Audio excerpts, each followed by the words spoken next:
The tray hit the marble floor with a crack. 73 golden sweets scattered beneath the shoes of bankers, investors, and television reporters. "Remove this woman," Dami Onuoha shouted, pointing at Ese's swollen belly. "This is a product launch, not a roadside pity show. Look at her.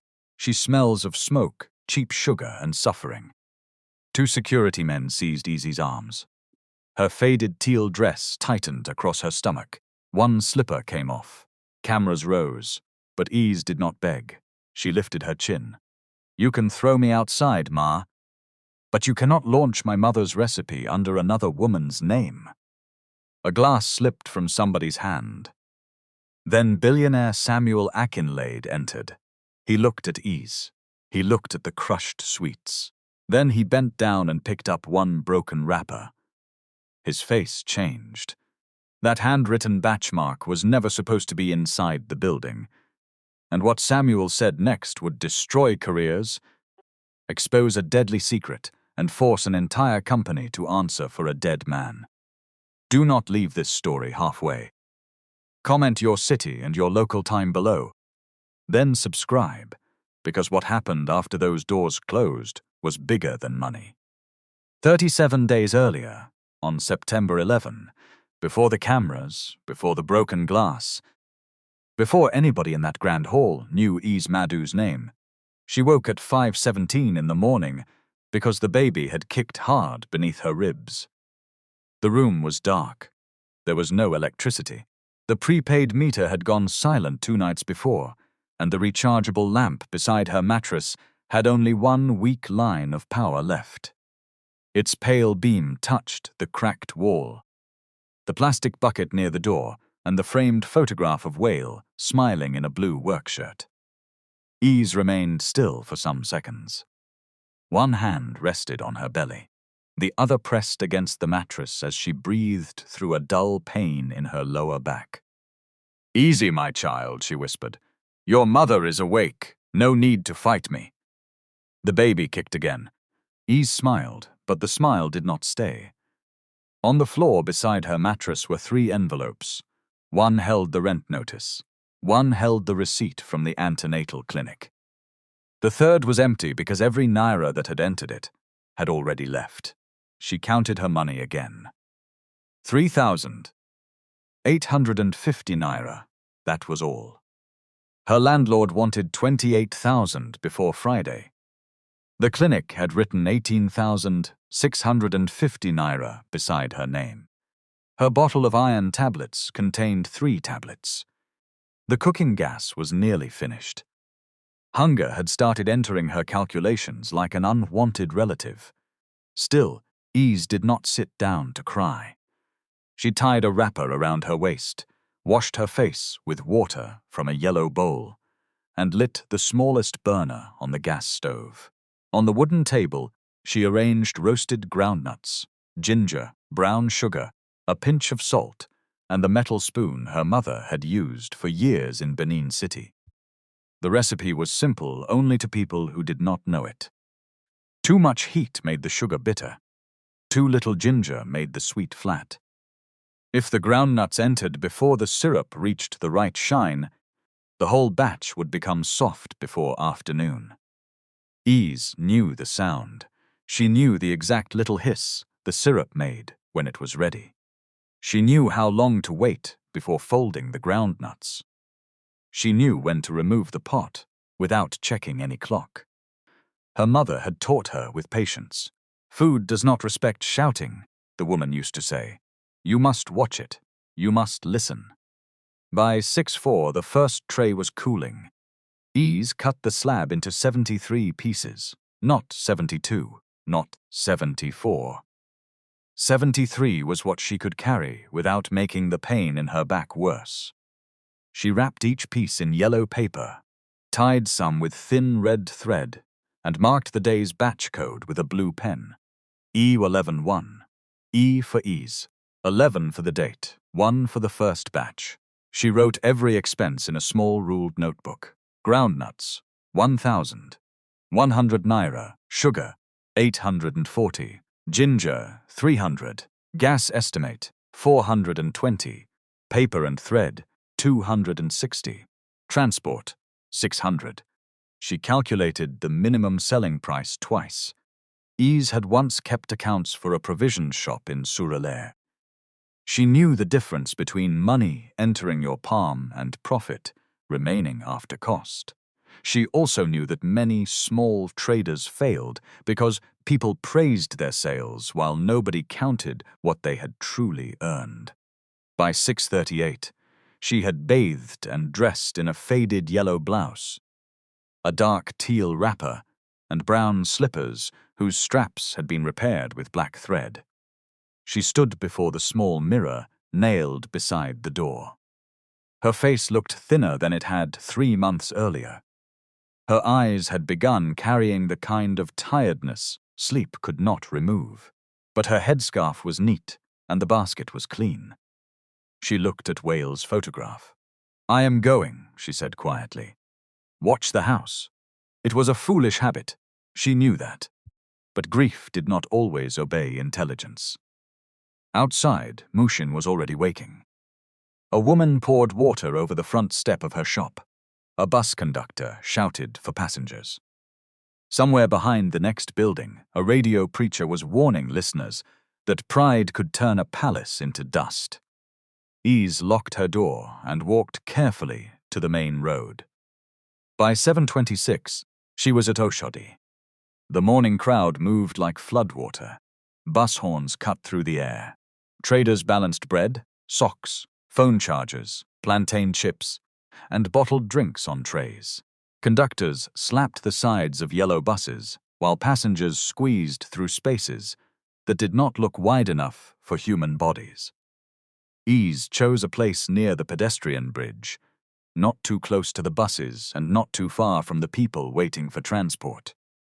"Ginger groundnut sweet," she called. "Fresh one, no old stock, taste and see." At first, nobody stopped. A young office worker bought 2 after smelling the ginger. An elderly woman bought one and promised to return. A mechanic in oil-stained overalls paid for 5 and shared them with his apprentices. Ese recorded each sale with a small stroke in her notebook. By 9:12, she had sold 21. Then a black delivery van stopped beside a distributor's kiosk across the road. 3 men began unloading cartons carrying the green and gold logo of Akinlade Consumer Foods. The company was known across Nigeria for breakfast cereal, biscuits, malt drinks, and packaged snacks. Its advertisements showed smiling families at clean tables under perfect light. The man supervising the unloading did not look like the people in those advertisements. His name was Ganiyu, and the roadside traders knew him well. He collected unofficial space money from anybody who sold near the kiosk. He also forced small retailers to accept damaged cartons before he supplied them with faster-selling goods. That morning, he dragged a carton toward an old woman named Mama Raliat. "Take 6, he ordered. Mama Raliat squeezed her face. "Oga Ganiyu, these biscuits expire next week. My customers will not buy them. Then eat them yourself. I still have 4 cartons from the last time." Ganiyu leaned over her table. "Do you want the malt drink or not?" "I want it, but." "No but. Take 6 biscuit cartons. Then I will give you 2 malt cartons. That is the arrangement." Mama Raliat looked around helplessly. A tall man standing near a newspaper stand watched the exchange. He wore a light blue cotton shirt with the sleeves folded once, plain brown trousers, and black leather sandals. Nothing about him announced wealth. His wristwatch was simple. No bodyguard stood behind him. No driver held an umbrella over his head. But the man's eyes were steady. He had been watching the distributor for 7 minutes. Samuel Akinlade had left his vehicle 2 streets away after receiving 3 anonymous reports about forced stock dumping in the Oshodi district. His operations director, Joseph Danjuma, had dismissed the complaints as "nide from undisciplined retailers." Samuel had decided to see the noise himself. He did not come to test anybody's heart. He came because the sales numbers were too smooth. Real businesses had complaints. Real distribution had losses, delays, damaged cartons, and angry customers. When every report looked perfect, Samuel became suspicious. He crossed the road. "Excuse me," he said to Ganiyu. "Is it company policy to force near-expiry stock on retailers?" Ganiyu turned slowly. "Who are you?" "A customer asking a question." "Then buy something or move away. This matter does not concern you." Samuel glanced at the carton. "The batch code says it reached this distributor 11 days ago. Why was older stock not moved first?" Ganitu's face hardened. "You are jobless, Abby. Standing under bridge and reading batch code. Go and find work." Samuel looked at him for another second, then walked away. He did not argue. He had seen enough for now. As he passed Easy's basket, the smell of ginger stopped him. "How much?" he asked. 100 naira each, sir. 3 for 250.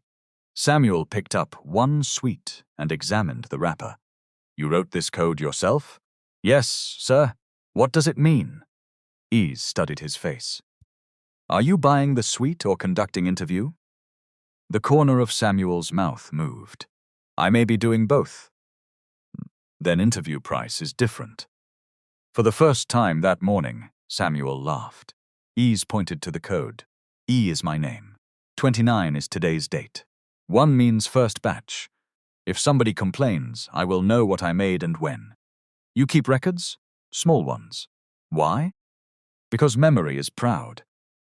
It will tell you it remembers everything until trouble comes." Samuel turned the sweet over in his fingers. "Give me 11. Ease stared at him. 11? Yes, you have many children, know many wives?" Samuel laughed again. "No." "Then 11 sweets may be too much responsibility for one man. I will manage." Ease packed 11 pieces in a small, transparent bag. Samuel handed her 2,000 naira and stepped aside to open one. The first bite surprised him. The texture was crisp without being hard. The ginger arrived after the sweetness, warm but not harsh. The roasted groundnut gave it weight. It tasted familiar and new at the same time. He chewed slowly. "This is good," he said. Ease was already counting his change. "Good enough for you to buy another 11 tomorrow?" "Maybe." She handed him 900 naira. Samuel frowned. "Keep it." Ease pulled her hand back. "For what?" "For yourself." "No, sir. It is only 900. It is your 900. You are refusing a tip?" "I am refusing confusion. You bought 11. 11 is 1,100. This is your balance."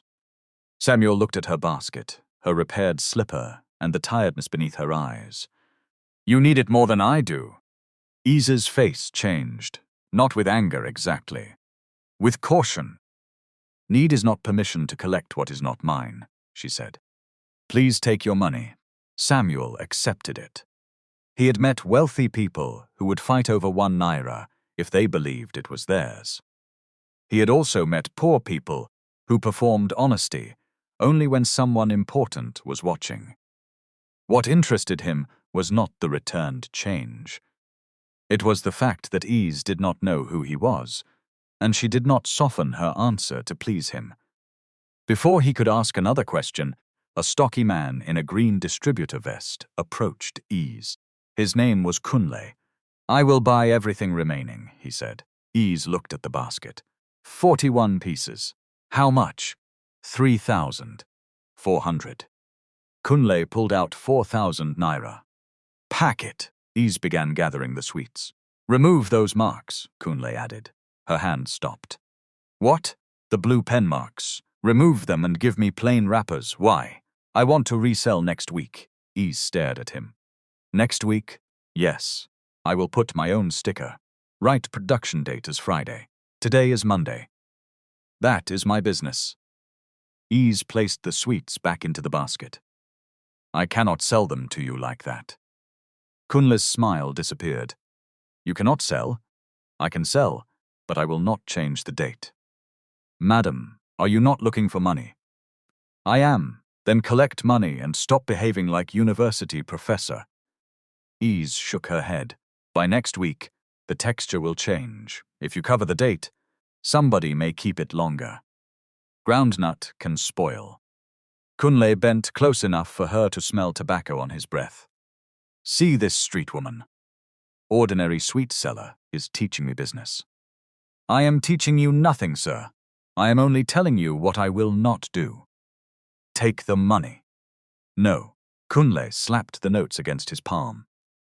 4,000 naira. You have not sold up to that since morning. Easy's eyes flickered toward the clinic receipt inside her handbag. For one painful second, she imagined what 4,000 could do. Transport to the clinic, iron tablets, food for 2 days, gas. Then she looked at the sweets again. Hunger can press somebody, sir, she said. But it should not press the person into poisoning another human being. Samuel heard every word. Kunle spat beside the gutter. Keep your poverty, then. He walked away. Ese let out a breath and sat carefully on the low plastic stool behind her basket. Her hands were trembling. Samuel came closer. You lost a full sale. I know. You could have taken his money and forgotten the matter. Ese looked up at him. Can you forget a person who becomes sick because of what your hand sold? Some people can. Then I am not some people. Samuel held her gaze. Traffic roared behind them. Ganiyu shouted at another retailer. A bus conductor cursed a driver, yet for a small moment the noise seemed to pull away. What is your name? Samuel asked. Ese Madu. I am Samuel. She nodded. Mr. Sam. He did not correct her. Did you create this recipe? My mother taught me the base. I reduced the sugar and changed the ginger process. My husband helped me test it. Your husband? Ese's fingers closed around the edge of the basket. He died 4 months ago. Samuel's voice softened. I am sorry. She gave the small nod people gave when they had heard those words too many times. What happened? Werhode fire in a papa. Samuel's expression remained still, but his attention sharpened. Which warehouse? A contract warehouse. Meridian Coast Distribution. The name struck him. Meridian Coast was a second-tier distributor within Akinlade Consumer Foods' Western supply chain. Samuel knew the company. Joseph had praised it at the last operations meeting for reducing storage losses by 18%. Was your husband their employee? He asked. They said no after he died. What do you mean? He worked there for 9 months. He had a staff card. He wore their vest. He signed duty every day. But after the fire, they said he was only a casual loader who came when he wanted. Ese opened her handbag and removed a small transparent pouch. Inside it was a plastic identity card, blackened along one edge. The photograph showed Whale smiling slightly. Above his name was the logo of Meridian Coast Distribution. Beneath it was a smaller green and gold emblem. Samuel knew that emblem better than his own signature. Akinlade Consumer Foods, authorized logistics partner. He took the card carefully. Where did you get this?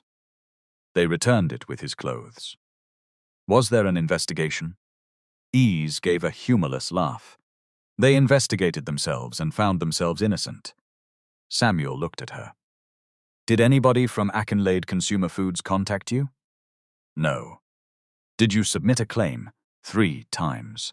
The first letter disappeared. The second was returned.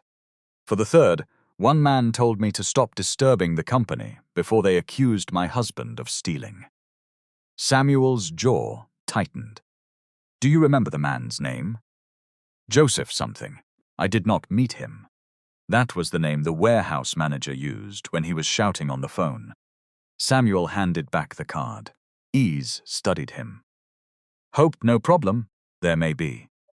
Do you know the company? I know of it. That was not a lie.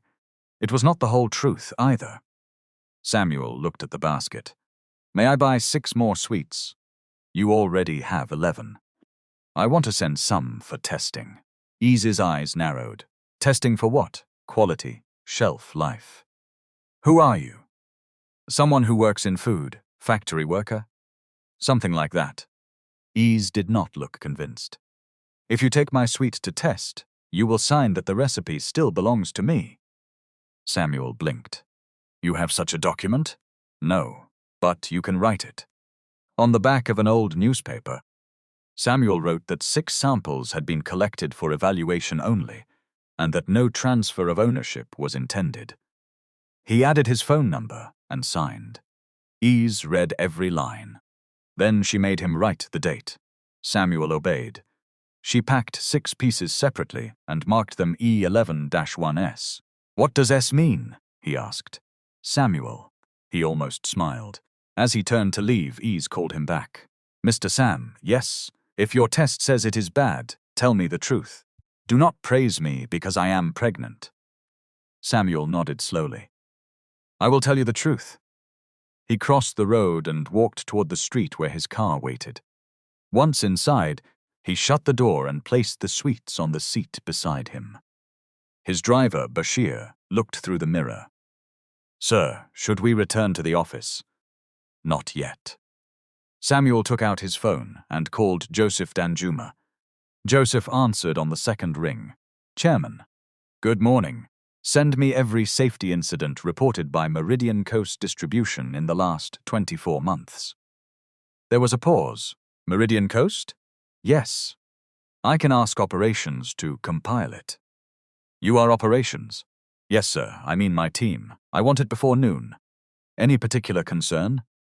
Warehouse fires, worker deaths, compensation claims. The silence on the line lasted half a second too long. Then Joseph chuckled softly. Sir, there has been no fatal incident in that account. I would remember something like that. Samuel looked through the car window. Across the road, Ese was arranging the remaining sweets. Her pregnant body leaned forward carefully. The scorched identity card was back inside her handbag. No fatal incident, Samuel repeated. None reported.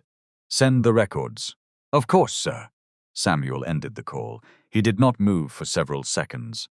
Either a grieving pregnant woman had invented a dead husband, forged a staff card, and selected the name of one of his distributors by chance.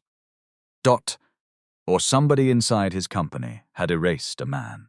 Samuel picked up one yellow-wrapped sweet. On the paper, in blue ink, Ese had written E11-1S. He turned it between his fingers. Then he called the head of the independent laboratory his company used, only when internal results were disputed. I am sending 6 samples, he said. Register them under my personal account. No company name, no operations staff. I want ingredients, contamination screening, moisture stability, and an initial shelf life estimate. The woman on the line asked, Is there a complaint? Not yet. Samuel looked again at Ese across the road. But I think one is coming. At 11:46 that morning, Joseph Danjuma stood beside the glass wall of his office and watched Lagos traffic crawl below him. His suit was charcoal gray. His tie was deep red. His face carried the relaxed confidence of a man who had survived too many dangerous questions by answering them before they were fully asked. On his desk lay Samuel's request. Meridian Coast Distribution, worker deaths, compensation claims. Joseph read the words twice. Then he called Dami Onuoha. She entered 6 minutes later in a fitted fuchsia suit, black heels, and silver earrings that flashed each time she moved her head. What happened? She asked. Chairman is asking about Meridian Coast. Dami stopped near the desk. Why? He did not say. Then give him the clean report. That report is already in the system. So what is the problem? Joseph turned from the window. Samuel does not ask random questions. He has seen something. Dami folded her arms. What could he have seen after 4 months? Joseph's eyes narrowed. That is what I need you to find out. At 12:38, Samuel received a 4-page report from operations. It listed 3 minor injuries at Meridian Coast over 2 years. a sprained wrist, a cut requiring 6 stitches, a forklift collision with no injury, no fire, no death, no Ese Madu. The report was too clean. Samuel sent it to a private forensic auditor named Ranty Cole with one instruction: do not alert anybody in Akinlade Consumer Foods. By 3:10, the laboratory confirmed receipt of Ese's samples. By 4:22, Samuel's assistant had found Ese's name on the visitor log from 3 months earlier. She had submitted a brown envelope addressed to the corporate compliance unit. The log showed that the envelope was collected by an operations liaison. The liaison reported to Joseph. Samuel leaned back in his chair. The first thread had appeared. He pulled it. 2 days later, Ese was standing at Oshodi when her phone rang. Hello, Madam Ese Madu? Yes. My name is Kemi from Akinlade Consumer Foods. Mr. Samuel asked me to invite you for a meeting tomorrow at 11. Ese pressed the phone harder against her ear. Which Samuel? Mr. Samuel Akinlade. The world around her seemed to shift. A bus horn sounded. A hawker pushed past her. Somebody shouted for change. Ese heard only the surname, Akinlade. The man in the simple blue shirt was Samuel Akinlade. She had seen his face on billboards. She had watched him open a factory on television. She had once read that his company employed more than 6,000 people. Her first thought was not excitement, it was fear. What does he want? She asked. To discuss the samples you gave him. Did the samples cause problem? No, Ma, he will explain. Ese looked down at her basket. Will I be charged money for the meeting? There was a pause on the line. No, Ma. Send the address by message. The next morning, Ese borrowed a cream blouse from her neighbor and wore her cleanest teal wrapper. She arrived at Akinlade Towers 31 minutes early because she did not trust Lagos traffic. The lobby was colder than any room she had entered that year. Polished stone shone beneath her slippers. A wall of green plants climbed toward the ceiling. Behind the reception desk, a screen played an advertisement showing a family laughing over bowls of cereal. Ese stood near the entrance, holding her handbag with both hands. A receptionist looked at her belly, then at her slippers. Delivery entrance is at the back, the woman said. I am here for meeting. With who? Mr. Samuel Akinlade. The receptionist's eyebrow rose. Do you have an appointment? Yes. Your name? Ese Madu. The receptionist checked the system. Her expression changed slightly. Please sit. Ese sat on the edge of a leather chair, worth more than every item inside her room. At 10:58, an assistant escorted her to the 22nd floor. When the boardroom door opened, Ese saw Mr. Sam standing beside a screen. He was no longer wearing a cotton shirt. His royal blue suit fitted him perfectly. A burnt orange tie sat against a white shirt. 2 lawyers, a food scientist, and a finance officer were already seated. Ese stopped in the doorway. Samuel walked toward her. Good morning, Ese. She did not move. You lied to me. One lawyer looked down at his papers. Samuel's face remained calm. I did not tell you my surname. That is lying with clean clothes. The food scientist coughed into her hand. Samuel nodded. Fair. Were you laughing at me? No. Did you send people to watch me? No. Then why did you behave like ordinary person? Samuel almost answered that he was an ordinary person, but the boardroom around them would have made the sentence insulting.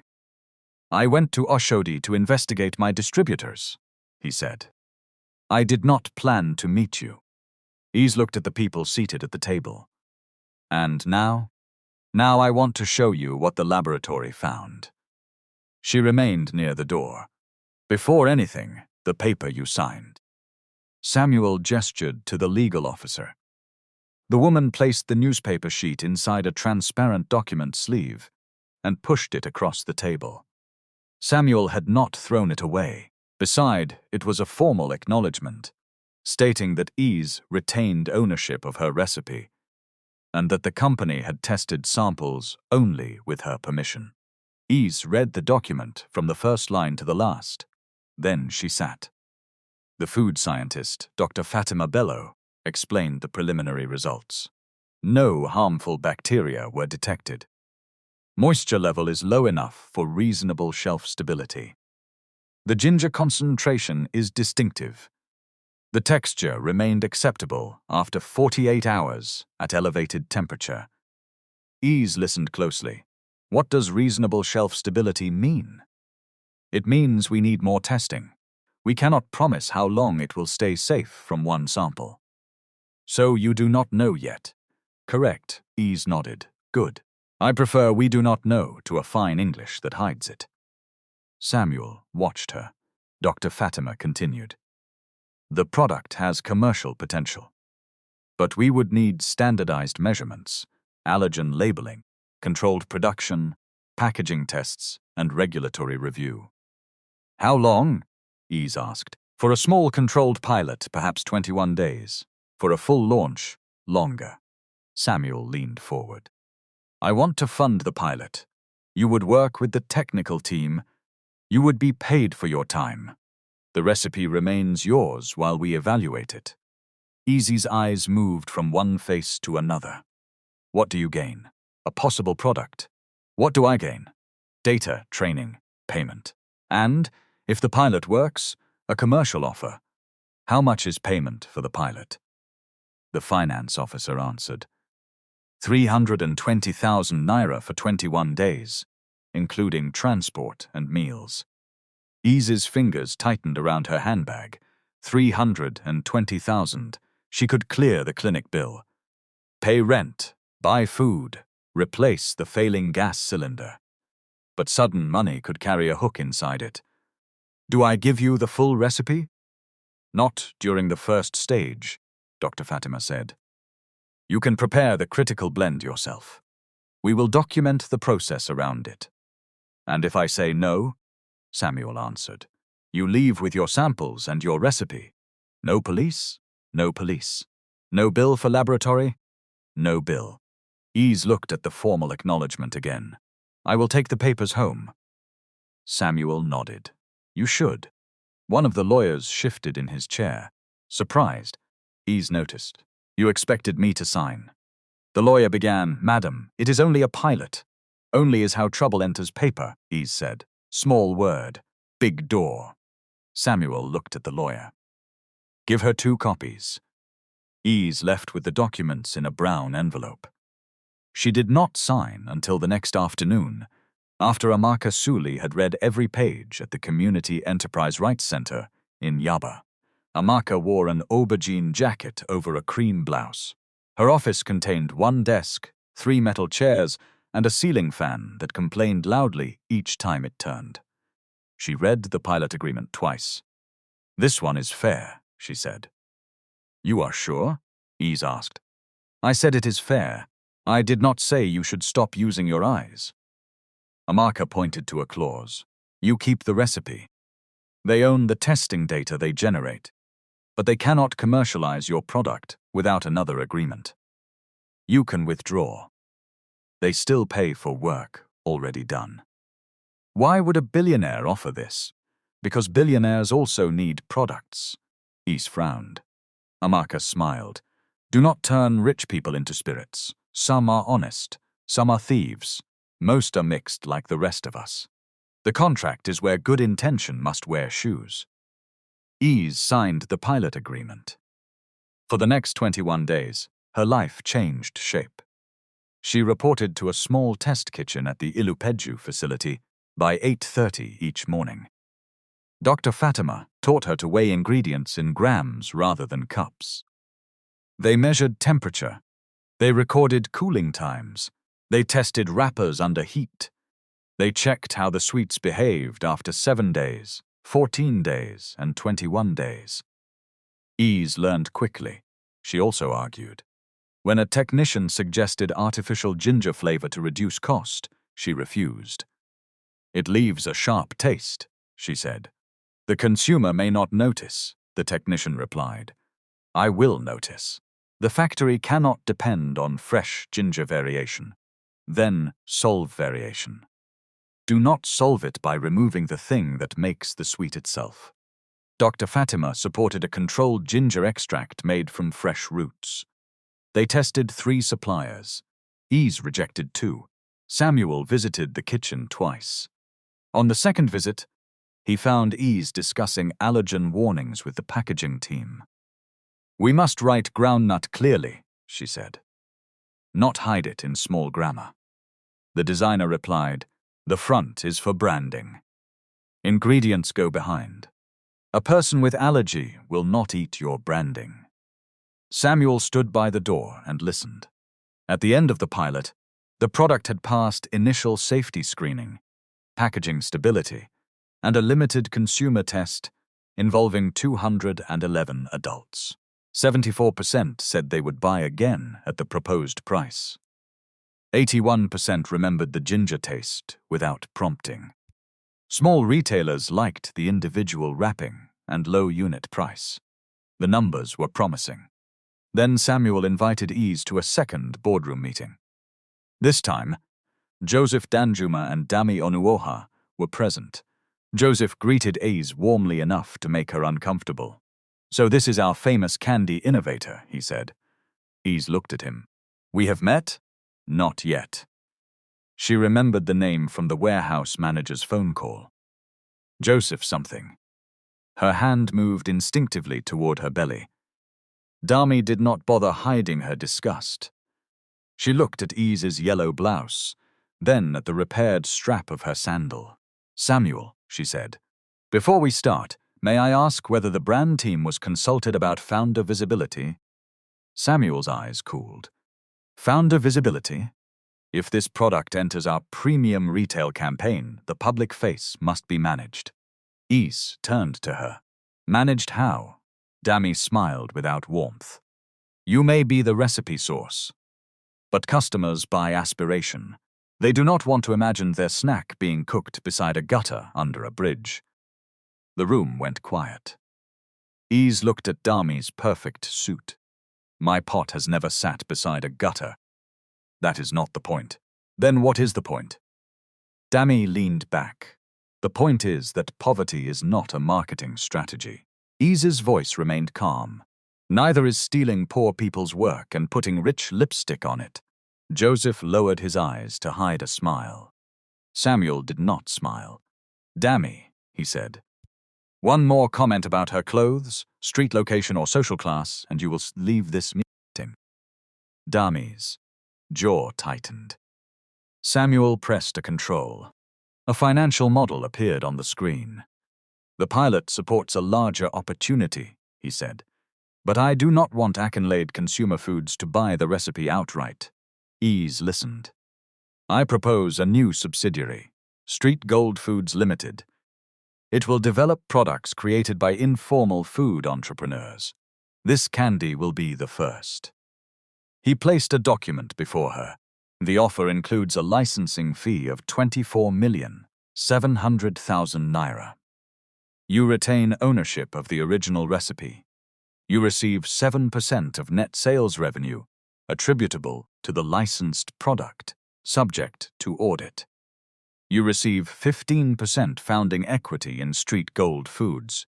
You will have an observer seat at board meetings during the first year, with training in operations, finance, safety, and governance." Ese stared at him. Samuel continued. "The company will recruit and train 300 street vendors as initial distributors. You will chair their advisory council." The room became so silent that the air conditioner seemed loud. Ese looked down at the figure, 24,700,000 naira. Her eyes blurred. She saw the clinic bill, the rent notice, the bottle with 3 tablets. She saw Whale counting coins at the edge of their mattress and promising that things would improve after his next promotion. Her throat tightened. Joseph watched her carefully. Dami watched with open disbelief. Samuel waited. Ese lifted her head. "Where is the lawyer who is not being paid by you?" Joseph's mouth opened slightly. Dami gave a short laugh. Madam, do you even understand what you have been offered? Ese turned to her. That is why I need a lawyer. Samuel leaned back. For the first time since entering the room, he smiled fully. You are correct, he said. Take the draft to independent counsel. The company will reimburse a capped legal review fee, but you choose the lawyer. Ami stared at him. Samuel, this is excessive. 15% for a woman who made sweets in a rented room? Samuel's smile disappeared. The percentage is for intellectual property, market insight, founder participation, and the risk she took before any of us noticed her. She has no management experience. That is why the offer includes training, not erasure. Joseph raised both hands gently. Let us not turn a business discussion into conflict. Ese should review the paper. We all want what is best. Ese looked at him. His voice was smooth. Too smooth. She took the draft to Amaka that same afternoon. Amaka did not smile when she saw the amount. She placed her phone face down and began reading. The main agreement was 48 pages. The schedules added another 31. Amaka worked through them, line by line, while Ese sat opposite her, eating roasted corn and trying not to imagine what 24 million naira looked like in cash. At 7:14 in the evening, Amaka reached Schedule 11. Her finger stopped. Where did you get this copy? They printed it in the meeting room. Did Samuel sign it? Not yet. It is draft. Amaka compared the page numbers. Page 72 uses a different font. Ese leaned forward. Amaka read aloud. Upon payment of the goodwill settlement, sum of 550,000 naira, the creator irrevocably assigns all recipe, methods, derivative rights, brand narratives, likeness rights, and related claims to Akinlade Consumer Foods and its affiliates. Ese's face went still. Amaka continued. The creator further releases the company, its directors, contractors, subcontractors, warehouses, agents, and associated entities from all past, present, and future claims, including claims arising from injury, employment, death, compensation, or negligence. The ceiling fan clicked above them. Ese felt the baby move. This is not the offer he spoke about, she said. No 550,000? Yes. They removed the 24 million? In this schedule, yes. And if I sign, I cannot ask about Whale again. That is what this language attempts to do. Ese sat back slowly. The room seemed smaller. They want my mother's recipe and my husband's silence in the same paper. Amaka looked at her. It appears so. Did Samuel do this? I do not know. He gave me permission to choose lawyer. Honest people can lead dishonest systems. Sometimes they know. Sometimes they do not. We need evidence before accusation. Amaka photocopied the full draft, sealed the original copy in an envelope, and wrote the time across the flap. Then she called Samuel's office from her landline. Samuel answered at 7:32. Amaka introduced herself. I represent Ese Madu for review purposes, she said. There is a material discrepancy in the contract draft provided today. Samuel's voice changed. What discrepancy? Schedule 11 assigns all intellectual property for 550,000 naira and releases claims connected to death or workplace injury. There was silence. Then Samuel said, Do not sign anything. Do not send the document through company email. Bring it to my private office tomorrow morning. Amaka looked at Ese. We will come together. Yes, Samuel said. Come together. After the call, Ese remained seated. Her hands rested on her belly. Suppose he is part of it, she asked. Then we leave with evidence. Suppose they take the paper, they will take a copy. The original will not enter that building. Ese nodded slowly. At 9:06, she returned to Mushin. A message arrived before she had removed her headscarf. The number was hidden. Your husband did not die because of fire. He died because he refused to keep quiet. Sign the paper and protect your baby. Ese read it once, then again. The room became very quiet. Outside, somebody laughed near the water tap. A generator coughed into life. A child cried in another compound. Ese locked the door. She checked the window. Then she lowered herself onto the mattress and stared at Wales' photograph. For 4 months, she had believed fire killed him. Now somebody was telling her that silence had failed. And they wanted hers next. Ese did not sleep properly that night. Each sound outside the room pulled her eyes open. Footsteps in the passage. A motorcycle slowing near the compound. A knock on somebody else's door. At 2:41 in the morning, she sat up and read the message again. Protect your baby. The words had been chosen carefully. Not protect yourself. Protect your baby. Whoever sent it understood where fear entered her body. Ese wanted to delete the message. She wanted to throw the phone against the wall and return to the smaller problems she knew how to solve. Sugar, rent, transport, clinic bills. Instead, she took screenshots, wrote the time in her notebook, and forwarded everything to Amaka. At 6:12, Amaka called. "Do not go anywhere alone," she said. "I have to sell." "Not today." "Will fear pay my rent?" "No, but courage without procedure can bury evidence." Ese closed her eyes. "What should I do?" "Come to the center. Use a different route. Bring the phone. Bring every paper Wale left behind." Ese looked toward the metal box under the table. The box had belonged to Wale's father. It was green once, but rust had eaten the corners. After Wale died, Ese had placed his documents inside and pushed it beneath the table, because opening it felt like asking grief to sit down for tea. She pulled it out. The lock was not fastened. Inside were work vests, 2 payslips, a small torch, a cracked power bank, and a black exercise book filled with Wale's handwriting. Beneath the book was a brown envelope. Ese opened it. The first page carried the Meridian Coast logo and the heading Safety Observation Report. Date: May 6. Issue: Emergency exit door chained during active shift. Action requested: remove chain immediately. Train security staff. Install alarm control. Submitted by Ese Madu, shift lead. The second report was dated May 19. The third was dated June 2nd. Each one had a receiving stamp. Ese's breath became shallow. At the bottom of the third page, Wale had written by hand, "If this door remains locked, people will die when smoke comes." She sat on the floor. For a moment, the room disappeared. She saw Wale at the edge of the mattress, removing his boots after midnight. She heard him complain that management cared more about missing cartons than human beings. She remembered telling him not to carry company trouble on his head. He had replied, "If fire comes, company grammar will not open locked door." Ese had laughed then. Now the words broke inside her. She continued searching. There was a duty roster listing 27 workers. There were photographs printed on cheap paper. One showed a thick chain around a metal exit door. Another showed fire extinguishers with inspection tags more than a year old.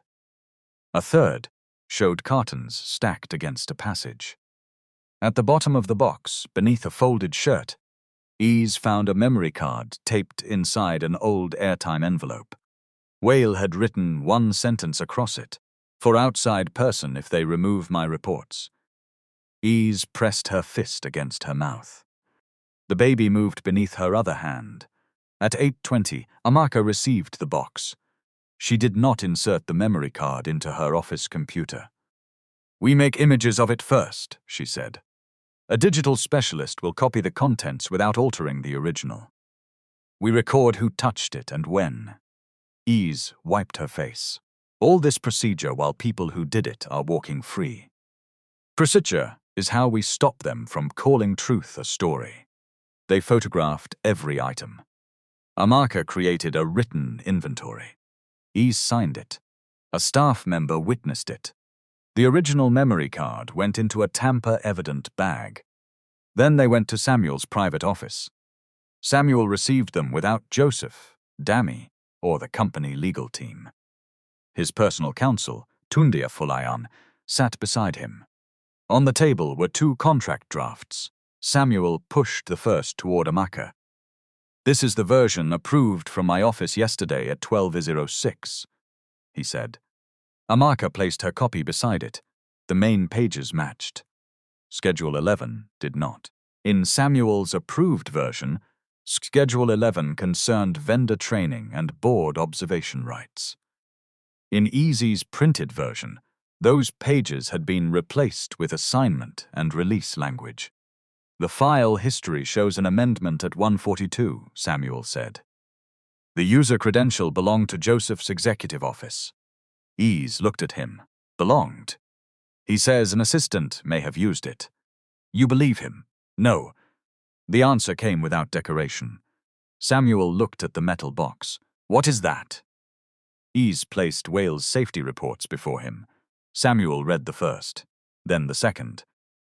By the third, the muscles along his jaw had tightened. These stamps are genuine? He asked. We are verifying, Amaka said. But the paper has been in Ease's possession since the warehouse returned Wales' things. Samuel looked at the duty roster. Ese Madu's name appeared on 12 consecutive shifts. So did the names of men Joseph's report claimed had never been employees. Ease watched Samuel's face. You said there was no death, she said. I repeated what operations told me. You own operations. The room went still. Tunde looked toward Samuel. Samuel did not defend himself. You are right, he said. I own the company that chose those operations leaders. I approve the system they worked under. I did not chain that door, but I cannot pretend the logo on that card belongs to another man when profit came to me. Ease had expected excuses. His answer made her angrier in a different way. Then, what will you do?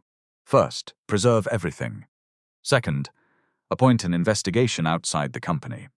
Third, suspend access for anybody connected to the contract alteration. Joseph? If evidence supports it. Ease stood abruptly. If evidence supports it. My husband wrote 3 reports. They removed his name. Somebody threatened my baby. They changed a contract in your building. Samuel rose too, but he did not move toward her. I understand why that sounds slow. You do not understand slow. Slow is waiting 4 months while people tell you your husband did not exist. Her voice broke on the last word. Samuel lowered his eyes. Amaka touched Easy's arm. Sit, my sister. Ease remained standing for a moment, breathing hard. Then she sat. Samuel spoke quietly. If I fire Joseph this morning without securing records, he can destroy what remains and say I removed him for personal reasons. I want him away from evidence, but I also want the case to survive beyond my anger. Ease wiped her cheek with the back of her hand. What about the threat? We report it. We also arrange transport and temporary accommodation if you agree. I will not disappear. No one asked you to. I will not be hidden in one hotel while people sell my suite. Samuel looked at Amaka. Amaka said, that concern is reasonable. Samuel nodded. Then we separate your safety from the business process.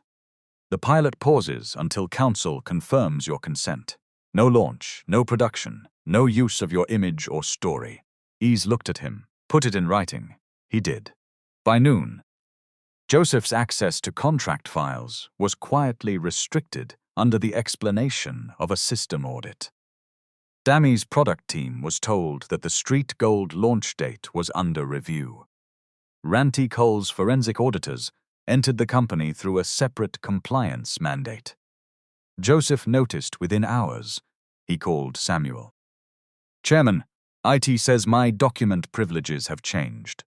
Temporary audit control. You did not inform me. I am informing you now. Is this about the street woman? Samuel's voice became cold. Her name is Ese Madu. Of course, S. I am only saying we should be careful. People in desperate situations can be manipulated. She may be using her pregnancy and bereavement to create pressure. Did your office alter her contract? Joseph paused. I told you an assistant may have touched the file. Which assistant? We are checking. You have until 5. After the call, Joseph sat motionless. Then he called Dammy. We have a problem, he said. Dammy was in a photography studio, approving packaging concepts. How serious? Samuel has the altered schedule. Her face lost color. How? The woman took it to a lawyer. Dammy swore under her breath. You said she would sign, she saw the money. I said most people would. She is not most people. Joseph's voice hardened. Then make her look like the kind of person nobody should believe. Dammy looked through the studio glass at the prototype package. Golden squares. Ginger roots. A smiling celebrity chef whose name had been added for market testing. We pause the project, she said. No, we move faster. Samuel ordered a pause. Samuel ordered you to pause use of her name and story. He did not order the laboratory to stop routine verification. Dammy understood. What are you suggesting? I am suggesting that a food product is only valuable while people believe it is safe. 3 days later, a sealed sample box left the Ilupeju test kitchen for final microbial verification. The chain of custody form listed Easy's pilot batch code. The sample that reached the laboratory was not Easy's candy. It had been remelted with damp groundnuts, stored in an open sack. The wrapper carried the correct code, but the seal had been lifted and replaced. The result showed elevated mold count. Dammy received the report at 8:06 the following morning. By 8:19, a cropped screenshot had reached a blogger known for celebrity scandals and corporate gossip. By 9:02, the headline was spreading across social media. Pregnant street seller tries to force billionaire to buy unsafe candy. The article claimed Ese had approached Samuel outside his office. It said she used tears and pregnancy to secure a multi-million naira charity agreement. It called her product unregistered roadside sugar mixed under unsanitary conditions. By 10:30, a short video appeared. It showed Ese entering Akinlade Towers in her borrowed cream blouse. The clip ended before the receptionist confirmed her appointment. A voiceover said she had invaded the building and refused to leave. At Oshodi, people watched the video on their phones. Mama Raliat called Ese. My daughter do not come today, she said. Why? Market association people are asking questions. I have done nothing. I know. But everybody is afraid of health officers. Ese went anyway. The moment she placed her basket down, a woman who had bought from her for 6 months picked up one sweet, threw it back and shouted, So this is the poison? It is not poison, Ese said. Internet says laboratory found mold, not in my batch. Who will we believe, you or laboratory? A small crowd gathered. Some people recorded. One man laughed. See Billionaire hunter. She carried bell and candy together to catch rich man. Ese's face burned. Do not speak about my pregnancy. Then stop using it to beg. I have never begged you. Ganiyu pushed through the crowd. You cannot sell here again, he announced. Who said? Association decision. Show me the decision, madam. Carry your basket before health people close everybody's business. Ese stood her ground. My product passed the first tests. Ganiyu kicked the leg of her stool. The basket tilted. Ese caught it before the sweets fell. Pain tightened across her abdomen. She gasped. Mama Raliat rushed forward. Are you mad? She is pregnant. Ese held the basket with one hand and pressed the other against her belly. The pain came again. Not sharp, heavy. Amaka arrived 20 minutes later and took her straight to the clinic. The doctor examined her, monitored the baby, and told her the cervix remained closed. Stress and dehydration, the doctor said. You need rest. No long standing. No carrying heavy load. If the pain returns with bleeding or fluid, come immediately. Ese lay on the examination bed, staring at the ceiling. How will I rest? She asked. Will rest pay for food? The doctor's expression softened. I can tell you what your body needs. I cannot pretend money is not part of health. Amaka paid for the prescribed fluids from the center's emergency support account and kept the receipt.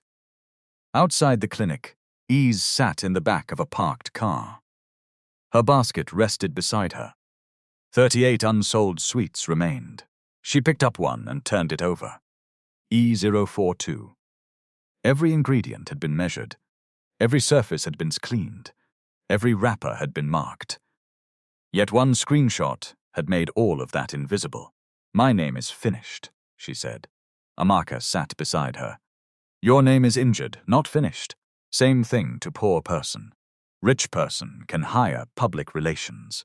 Poor person has neighbors. Amaka did not argue. Her phone rang. Samuel. Amaka answered on speaker. Ese, I have seen the report, he said. You have seen what they are saying. Yes, and? We are testing retained samples at 2 independent laboratories. Ese laughed once bitterly. While you test, I cannot sell. I know. No, you know in air-conditioned office. Samuel accepted the blow. The company will issue a statement that the investigation is incomplete and that no conclusion should have been released. Will your statement remove the videos? No. Will it make people eat my sweet? Not immediately. Ese closed her eyes. Samuel continued. I also want to replace your lost pilot income and cover temporary living expenses. No, Ese. If you pay me now, they will say I collected money to keep quiet. It can be documented as contractual income. Then pay only what the pilot agreement already says. Nothing extra. Amaka looked at her. Samuel was silent for a moment. All right, he said. Only contractual amounts. Directly through counsel. Easy's voice lowered. Find the person who changed my sample. I will. Do not promise like rich man. How does a rich man promise? With confidence from other people's suffering. The line went quiet. Then Samuel said, I will bring evidence, not confidence. The retained samples passed both independent tests. No mold, no dangerous bacteria. The moisture profile did not match the contaminated sample. Chemical analysis showed that the bad sample contained a cheaper groundnut oil Ese had never used. The chain of custody log showed a 43-minute gap after the box left the test kitchen. Security footage from a corridor showed Dami's assistant carrying the box into a brand storage room. 11 minutes later, she emerged without it. A second camera captured a contract cleaner, leaving the same room with another box. The cleaner was found and interviewed with counsel present. He admitted Dami's assistant paid him 30,000 naira to move the box to a loading bay. He did not know what was inside. Samuel placed the evidence before Dami. She sat across from him in a conference room, still wearing fuchsia, but the color no longer looked powerful. This is circumstantial, she said. Your assistant entered the storage room with the sealed sample. She handles campaign materials. The sample was not campaign material. I did not instruct her to contaminate anything. Why did the blogger receive the report 19 minutes after you? Dami's eyes flashed. That proves nothing. It proves access. Samuel, you are risking a national brand for one emotional street vendor. Samuel leaned forward. You keep describing her condition because you cannot answer her evidence. Dami stood. I will not sit here and be treated like a criminal. You will sit. His voice was quiet, dangerously quiet. Dami froze. You are suspended from product decisions pending investigation, Samuel said. Your system access ends now. Her face changed. You cannot do this before the launch. There is no launch. Dami stared at him. Then she smiled. It was a small, strange smile. You should confirm that with Joseph. She walked out. Samuel called the events team immediately. The Meridian Crown Ballroom remained booked for October 18. Media invitations had already gone out under a different product name, Golden Root Crunch. The listed creator was celebrity chef Nadia Cole. The packaging image showed golden ginger groundnut squares. Samuel felt cold. He had paused Street Gold. Joseph and Dami had moved the launch into the parent company, removed Ese's name, and used her pilot data to prepare production. He called Joseph. The operations director answered from a papa. Chairman, cancel Golden Root Crunch. Joseph paused. Why? You know why. It is not Ese's product. The formula was developed internally from a broad category concept. Cancel it. We have distributors arriving from 6 states. Retail commitments are signed. Media has been paid. Cancel it. Joseph's voice lost its softness. You are allowing sentiment to damage shareholder value. Samuel stood beside the window. Did you alter her contract? No. Did you order her formula transferred? Did you know Ese Madu worked at Meridian Coast? Silence. Then Joseph said, I know thousands of contract workers exist across our network. I cannot memorize every casual laborer. He was a shift lead, according to his widow, according to stamped reports, rosters, and payment records. Joseph's breathing changed. Samuel continued, the launch is cancelled. That is a direct instruction. And if the board disagrees, then they can remove me after I stop the theft.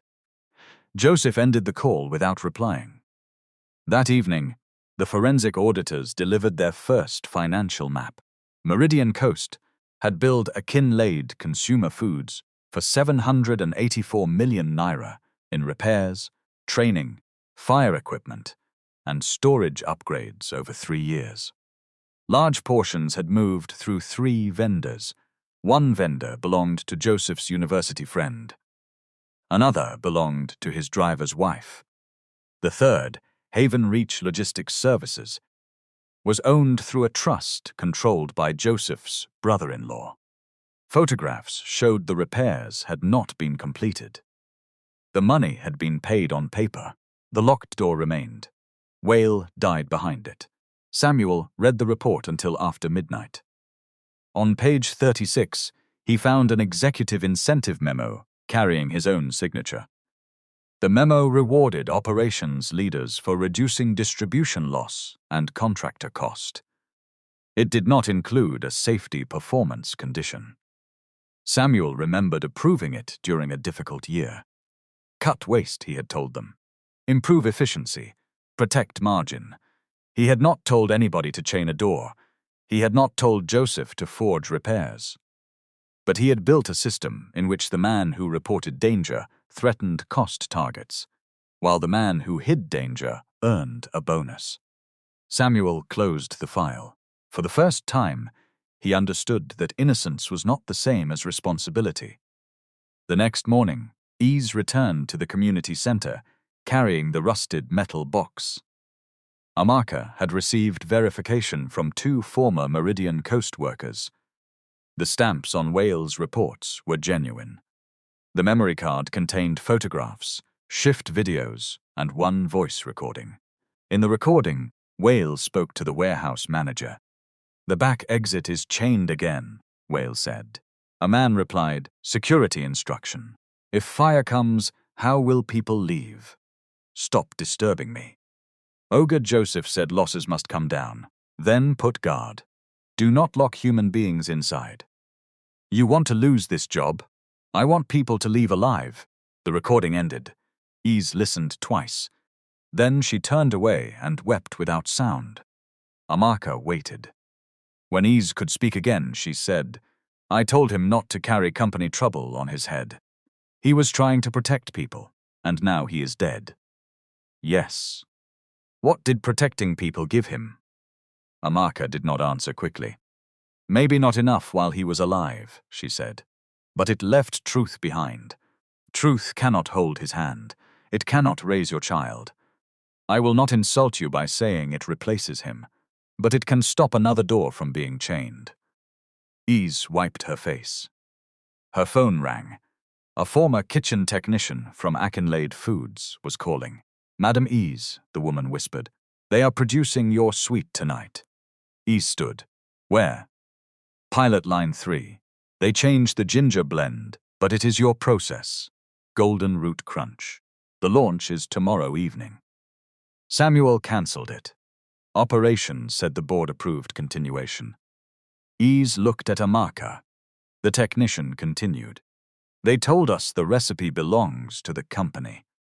I saw your batch notebook scanned inside the production folder. Ese's hand became cold. Can you send proof? I can send the production sheet. But do not mention my name. The sheet arrived 2 minutes later. Across the top was the Golden Root Crunch logo. Below it were temperatures, cooling times, and a ginger sequence Ese had developed during the pilot. At the bottom, somebody had typed, Originator, Nadia Cole, Culinary Studio. Ese stared at the page. They did not only steal the sweet, she said. They removed the hand that made it. Amaka began making calls. An emergency court application was possible, but service before the evening launch was uncertain. The company could argue that the formula had been independently developed. The strongest evidence needed to be preserved and presented. Samuel ordered the ballroom cancellation again. The hotel replied that Joseph, listed as executive sponsor, had confirmed the event would proceed under board authority. Several directors, frightened by the potential loss of distribution contracts, had sided with Joseph. They planned to force a vote after the launch and remove Samuel from operational control. Samuel could shut down the pilot line physically, but if he acted without documented process, Joseph would portray him as an unstable founder, destroying shareholder property. So Samuel chose a harder path. He allowed the event doors to open, not because he accepted the launch, because Ranti's team needed Joseph, Dami, the false product documents, and the public claims in one place. Lawyers prepared notices. Investigators received the financial files. The laboratories sealed their reports. Former workers agreed to testify, but nobody told Ese to attend. Samuel wanted her safe. Ese refused to be absent from the theft of her own name. At 4:35 the next afternoon, she dressed in the faded teal maternity gown she wore to church. She tied a yellow scarf around her shoulders. Amaka placed copies of the agreements, test reports, and ownership acknowledgement inside a hard document case. Ese filled one small tray with 73 sweets. Each wrapper carried the true batch mark, E181.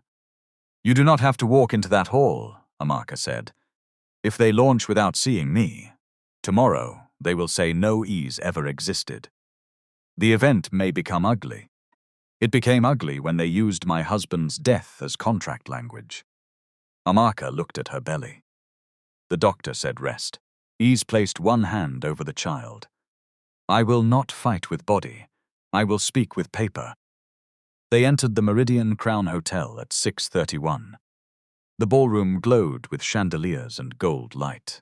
Giant screens displayed Golden Root Crunch beside Chef Nadia Cole's smiling face.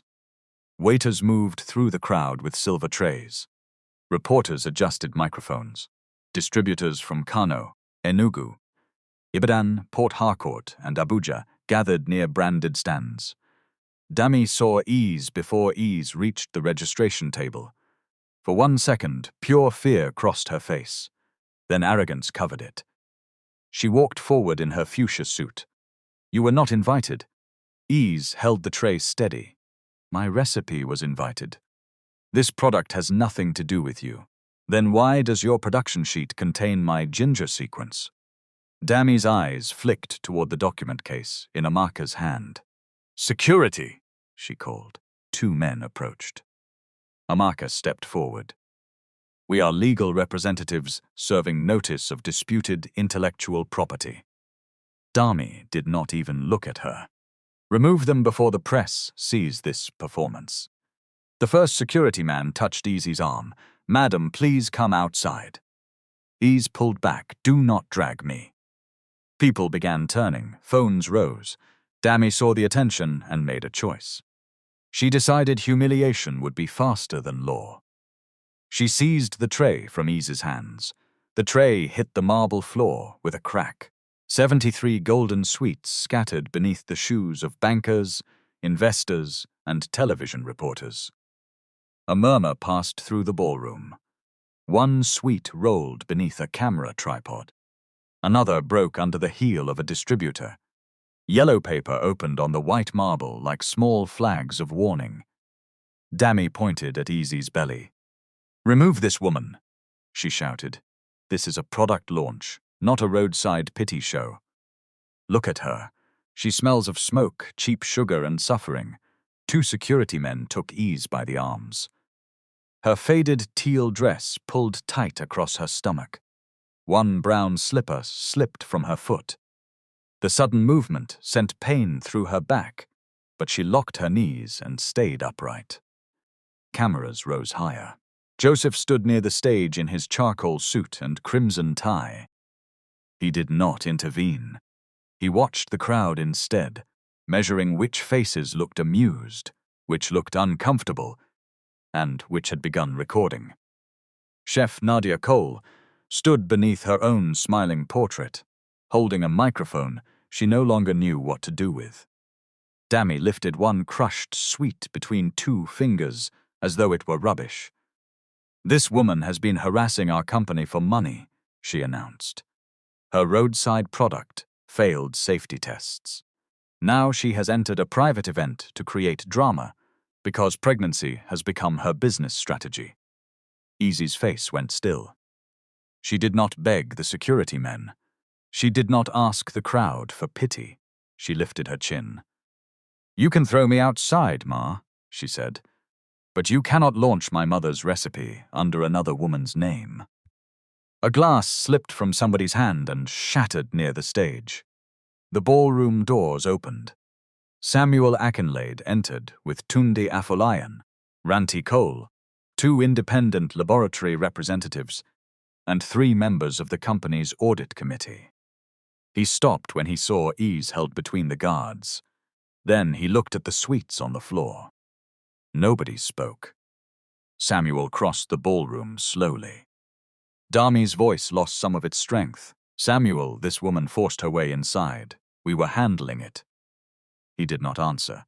He bent down and picked up one broken wrapper, E18-1. The blue handwriting matched the original pilot records. The production folder Joseph had circulated that morning claimed the product had been created in-house 9 months earlier. This wrapper should not have frightened anyone, but it frightened Dami. Samuel saw it in her face. He straightened. "Release her," he said. The security men let go immediately. Ease recovered her slipper and put it on without lowering her eyes. Samuel turned toward the ballroom doors.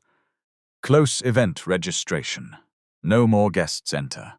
Event staff should preserve all display materials, samples, presentation files, and access logs." Joseph stepped forward. "You cannot detain people." "I am not detaining anyone," Samuel said. "Guests may leave. Company officers and vendors who control records have already received legal preservation notices. If they destroy anything after receiving those notices, they will answer for it." A ripple moved through the press section. Joseph smiled thinly. "This is theater." Samuel looked at the stage. "No.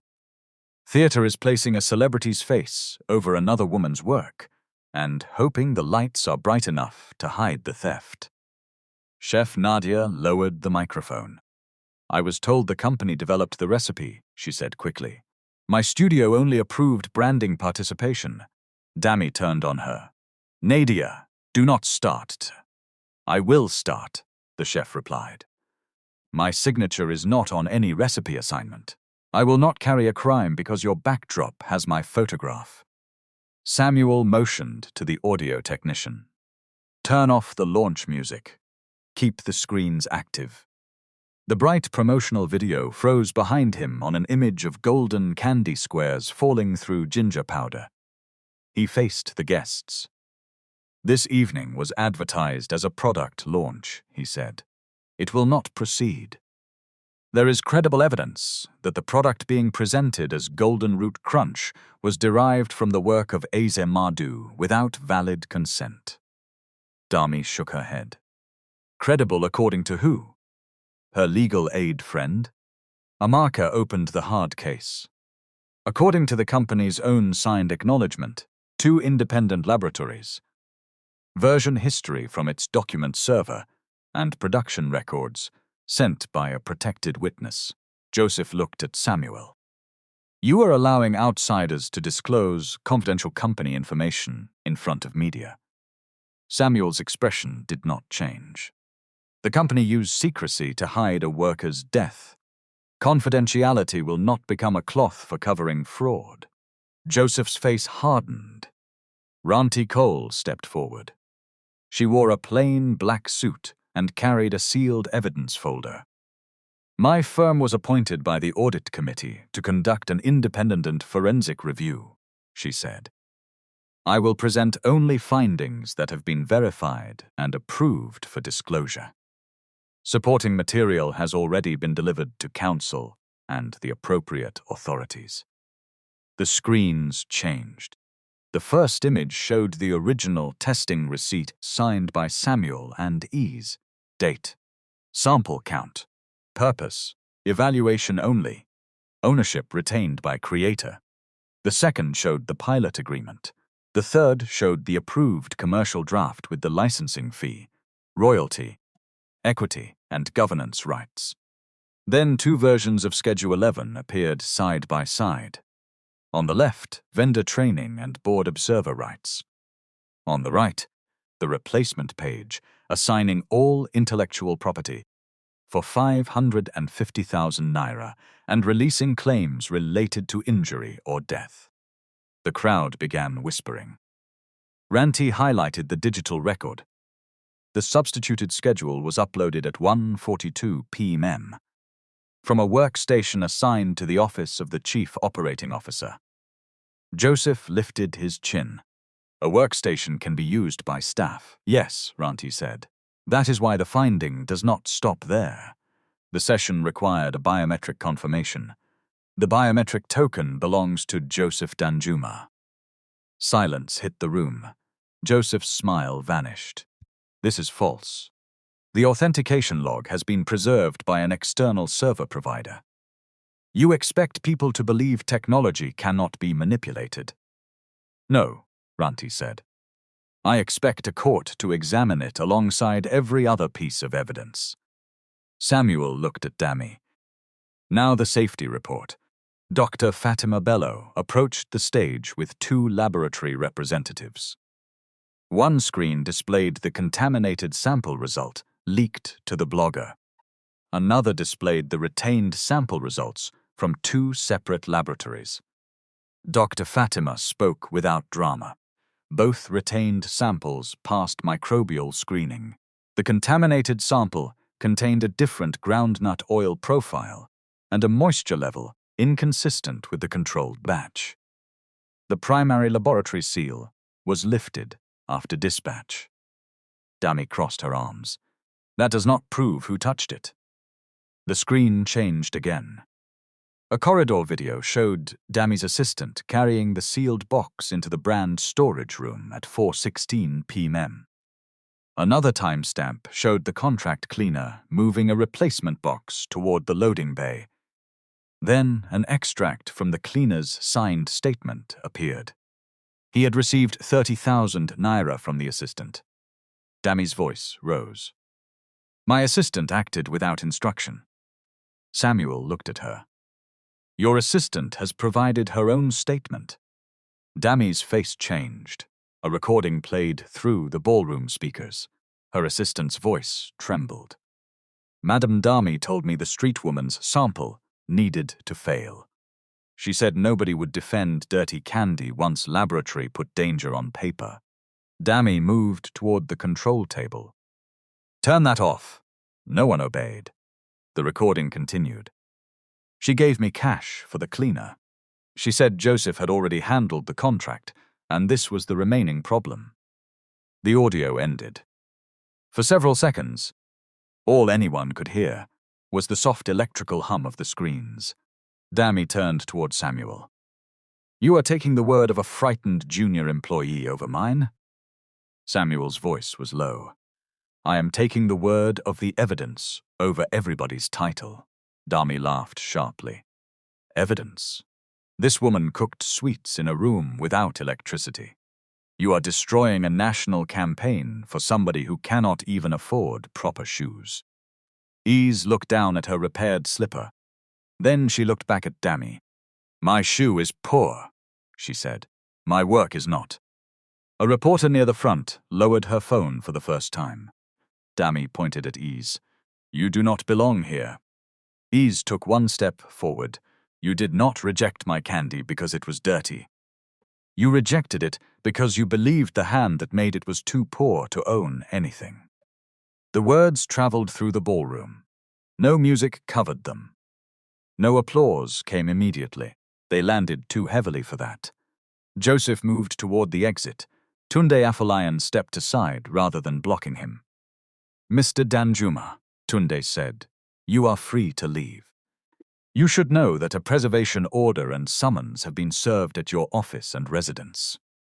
Investigators are also executing authorized searches at Meridian Coast and 3 related vendors. Joseph stopped. His eyes moved toward Samuel. You went to the authorities before speaking to me?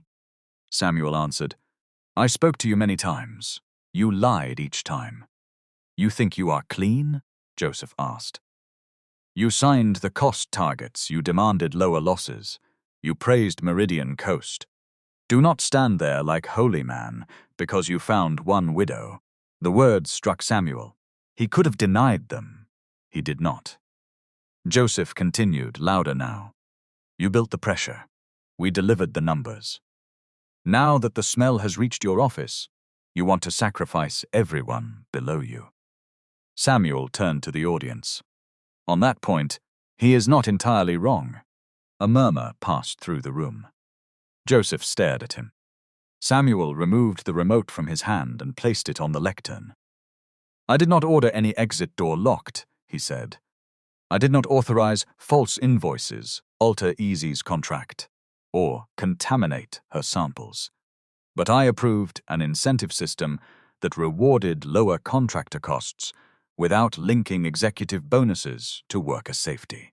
I accepted reports that looked perfect because they supported growth. I trusted hierarchy more than the people carrying cartons beneath it. He looked at Ese. That failure belongs to me. Ese said nothing. Samuel faced the cameras again. 4 months ago, Ese Madu died in a fire at Meridian Coast Distribution. Our internal record said no fatal incident occurred. That record was false. The screen showed Wales' staff card.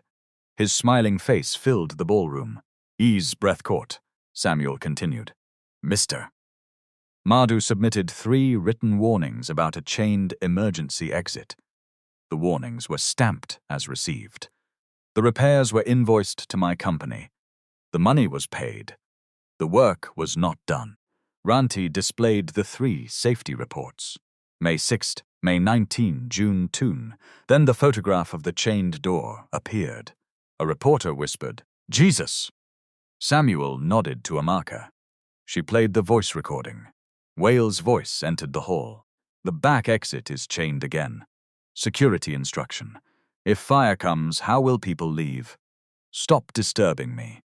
Ogre Joseph said losses must come down. Then put guard. Do not lock human beings inside. You want to lose this job? I want people to leave alive. The recording ended. Ese's hand covered her mouth. Her body trembled once.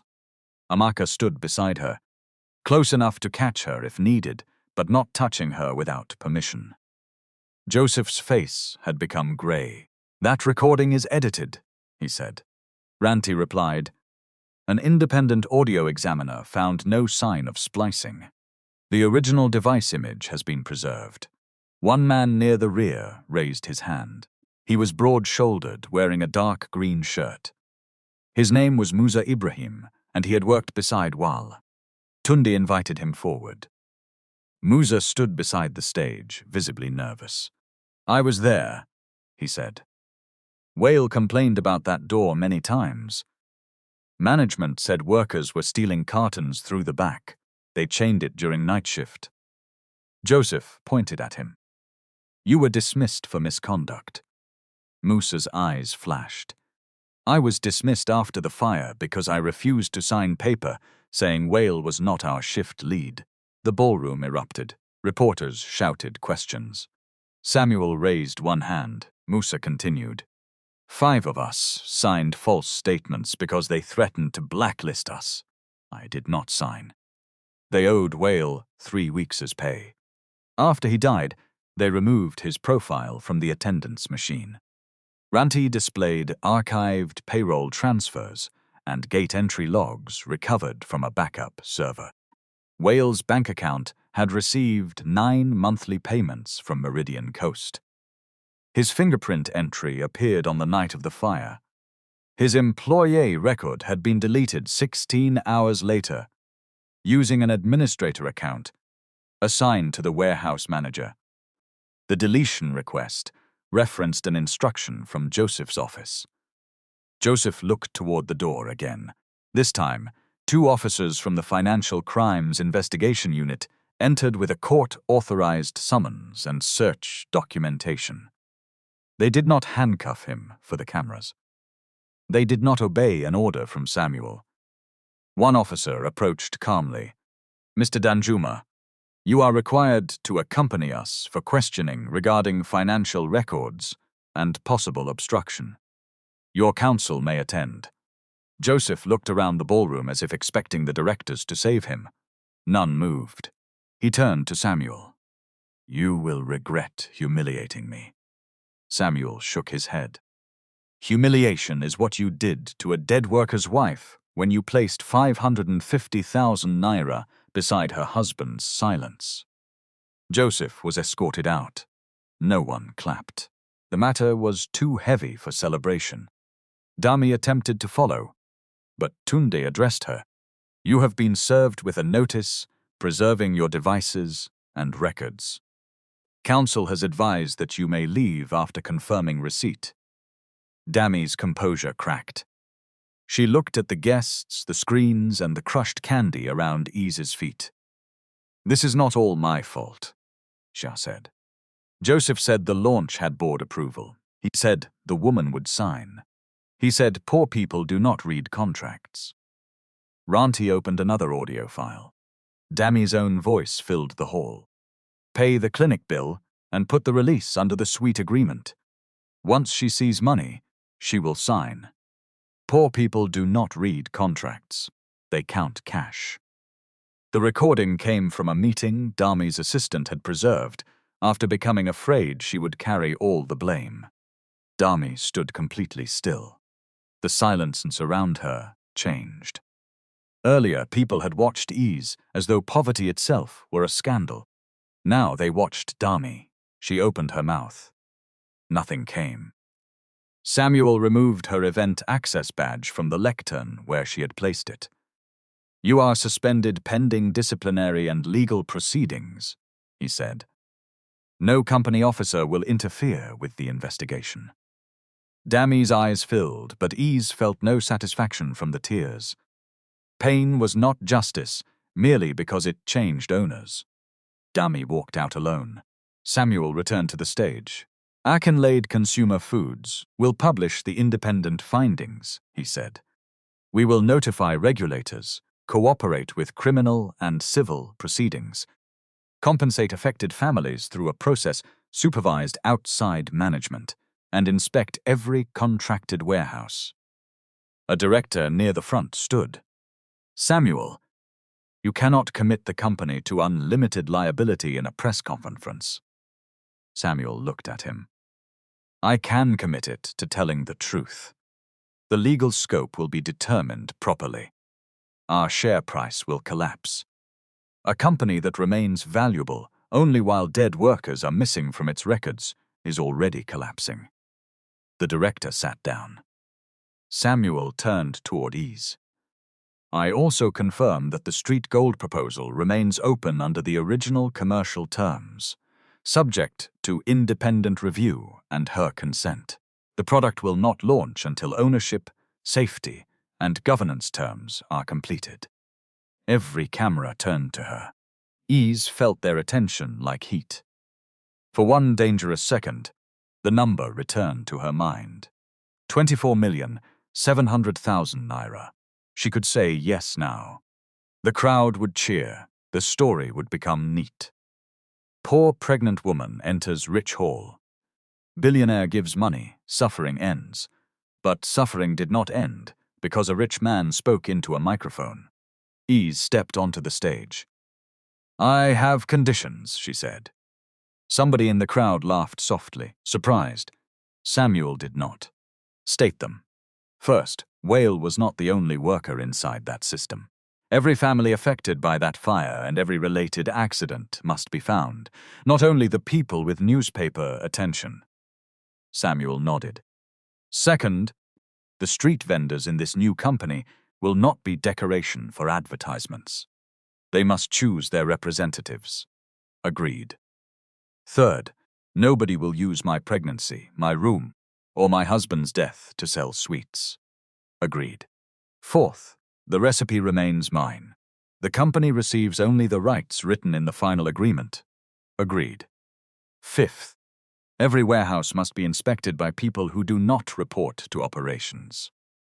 Sixth, contract workers must have the same right to report danger without losing work. Samuel looked toward Ranti. That will be included in the remediation plan. Seventh, he said, you will sign the safety rules too. A puzzled murmur moved through the hall. Samuel asked, explain. No rule should be only for small people. If managers receive bonus when cost goes down, they must lose bonus when safety fails. If a report is hidden, the board should answer. If a worker dies, chairman should not first hear it from a woman selling candy. The words struck harder than accusation. Samuel nodded slowly. I will sign. Ese looked at a marker. My lawyer will write it properly. For the first time that evening, laughter moved through the ballroom without cruelty. It was brief, human. Samuel bent and began picking up the scattered sweets, one by one. A chairman in a royal blue suit, kneeling on marble beneath his own company's logo. Amaka joined him. Then Dr. Fatima. Then Musa. Even Chef Nadia removed her heels, crouched and gathered the wrappers nearest the stage. Ese stood watching. She did not help. Her back hurt. Her child was moving. And after everything that had been taken from her, she allowed other people to bend for once. When Samuel reached the last crushed sweet, he placed it on the tray. Ese looked at the broken pieces.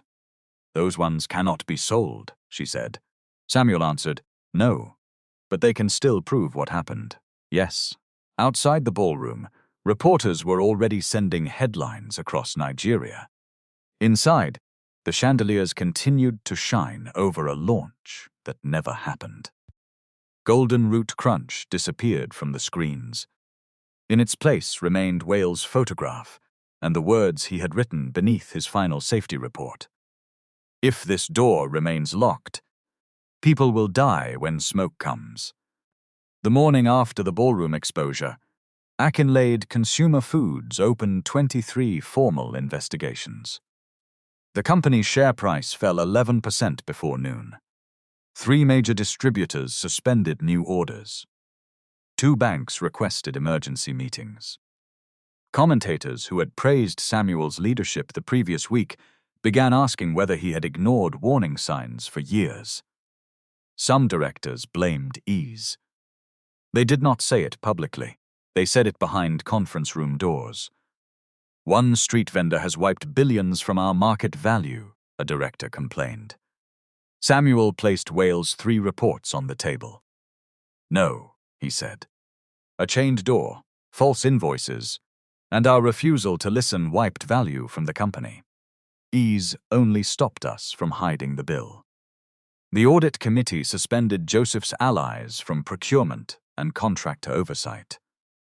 Every warehouse record was copied before managers received notice. Independent inspectors entered 42 facilities across 6 states. What they found was not one bad door. 9 warehouses had emergency exits obstructed by cartons. 4 had expired extinguishers. 2 used temporary electrical wiring near flammable packaging. Contract workers in 11 locations had no clear process for reporting danger without going through the same supervisors whose bonuses depended on low costs. Samuel ordered immediate corrections. Then Ranti stopped him. "Do not issue only orders," she said. "Build verification. The people who created perfect reports can create more perfect reports." So each repair required photographs, time-stamped inspection, worker confirmation, and random external review. Managers could no longer close safety complaints by clicking a box. The person who reported the problem had to confirm that the danger had actually been removed. The executive bonus plan changed too. Cost savings no longer produced a reward if safety scores failed. A concealed injury cancelled the entire operations bonus for the quarter. Retaliation against a worker triggered independent disciplinary review. Samuel signed the policy first. Not as a photograph for social media, as a binding governance document attached to his own compensation terms. Ese saw the signed copy at Amarka's office 6 days after the event. "He signed," Amarka said. "Good. You do not look impressed. Paper is beginning, not ending." Amarka smiled. "You are learning lawyer behavior." "God forbid. I still want people to like me." They both laughed. It was the first easy laughter Ese had felt in weeks. The criminal and civil cases moved more slowly than the internet expected. There was no dramatic judgment after 3 days. There were interviews, document requests, disputed signatures, bail applications, forensic accounting, and arguments over which company controlled which warehouse. Ese became tired of hearing the word process, but process kept the case alive after public attention moved to another scandal. Amarka explained every stage. "Court is not a thunderstorm," she said. "It is more like water entering stone. Slow does not always mean weak." The Family Compensation Review identified 17 households affected by the Meridian Coast Fire and related safety incidents. Some workers had survived with burns. 2 had permanent mobility injuries. 1 widow had moved back to her village after being told her husband was a temporary visitor at the warehouse. Akinlade Consumer Foods placed 312 million naira into an independently administered compensation fund. The amount was not divided equally without thought. Medical costs, lost income, dependents, unpaid wages, and long-term disability were assessed. Families received legal advice before signing settlements. Acceptance did not prevent cooperation with criminal investigations. When Ese received Wales' unpaid wages and the first part of her family compensation, she sat in Amarka's office and cried. Not because the money was too small, because it was too late. She touched the payment statement with 2 fingers. "They have finally written that he worked there," she said. Amarka nodded. "He existed before this paper." "I know, but they made me fight for a sentence." "Yes." Ese folded the statement and placed it beside Wales' staff card. "No money will become his life," she said. "Let nobody talk as if they have priced him." Amarka answered, "Compensation is not the value of a human being. It is the debt of an institution that failed him." Ese carried that sentence home. Meanwhile, Street Gold Foods did not open in a shining office with balloons. It began in 2 rented rooms near Ilupeju with 6 desks, one test kitchen, a storage cage, and a second-hand delivery van that refused to start every third morning. The final contract took 7 weeks to negotiate. Ese's licensing fee remained 24,700,000 naira. Her 7% royalty was tied to clearly defined sales revenue with audit rights. Her 15% founding equity could not be diluted below 10% during the first financing round without her written approval. The company received a limited license for specified products and territories. The original recipe remained hers. Amaka insisted on a termination clause if Street Gold failed repeated safety audits. Samuel accepted it. The board observer seat became a full voting seat after Ese completed governance training. She did not understand every document at first. She asked questions until some executives became uncomfortable. What is adjusted earnings? Why is transport cost rising when delivery volume fell? Why does this supplier belong to the cousin of our procurement manager? Why are vendor complaints written as customer noise? At one meeting, a finance officer used the phrase negative working capital cycle 3 times without explaining it. Ese stopped him. Sir, use the English that can enter my head. If I do not understand, I cannot vote. The officer looked embarrassed. Samuel said, explain it without hiding behind vocabulary. The man did. Ese learned that a business could look rich while owing everybody. She learned that fast growth could kill cash. She learned that a high sales figure meant little if products returned damaged or distributors delayed payment. She also learned that her own habits needed change. In the first month, she approved too much packaging because the supplier offered a discount. The design later required a mandatory allergen label adjustment. 38,000 wrappers became unusable. Ese was sick with shame. I have wasted company money, she told Samuel. You made a documented mistake, he replied. Correct it. Will the board remove me? Not for one packaging error. Would they remove an ordinary manager? Samuel considered the question. They should not, if the manager reported it honestly and corrected the process.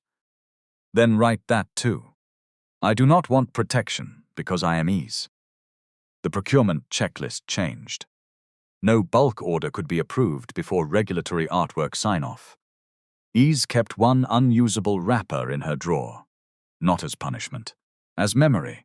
Street Gold's first market test involved 17 locations, not the whole country. 300 vendors applied.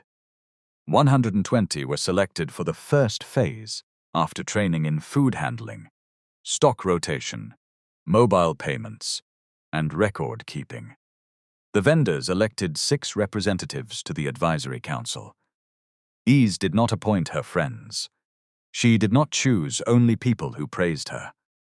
Mama Raliat was elected from Oshodi. A wheelchair user named David from Yaba represented vendors with mobility challenges. A young widow named Tola represented traders from Mushin. 3 others came from Ajege, Surulere, and Aja. Every vendor received written terms in plain English and Yoruba or Igbo translation when needed. Unsold stock rules were stated clearly. No distributor could force near-expiry goods on them. Complaints could go directly to compliance. During the first training session, Ese placed 2 bowls on a table. One contained fresh stock. The other contained sweets that had stayed too long in heat.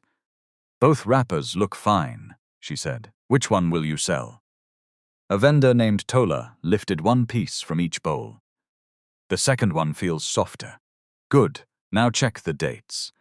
The second bowl carried the older batch. Ese explained first expiry, first out stock rotation. She showed them why new cartons should never be placed in front of old cartons simply because the new packaging looked cleaner. David raised his hand. What if distributor brings stock with only 5 days remaining? You reject it and record the batch code. What if the driver says everybody else accepted? Everybody else will not pay your customer's hospital bill. The room became quiet.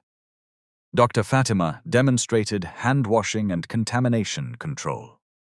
Amaka explained that a vendor agreement was still a contract even when signed on a phone screen. A finance trainer asked each person to calculate the profit on 10 packs after transport, damaged stock, mobile transfer charges, and stall fees. Many got the answer wrong. One man proudly announced that he had made 6,000 naira because 6,000 entered his account. When the trainer deducted what he had spent, his actual profit was 1,740 naira. The man stared at the board. So all this time I have been eating my capital? Ese nodded. Many businesses die with plenty customers because the owner is spending money that belongs to tomorrow's stock. They practiced separating business cash from household cash.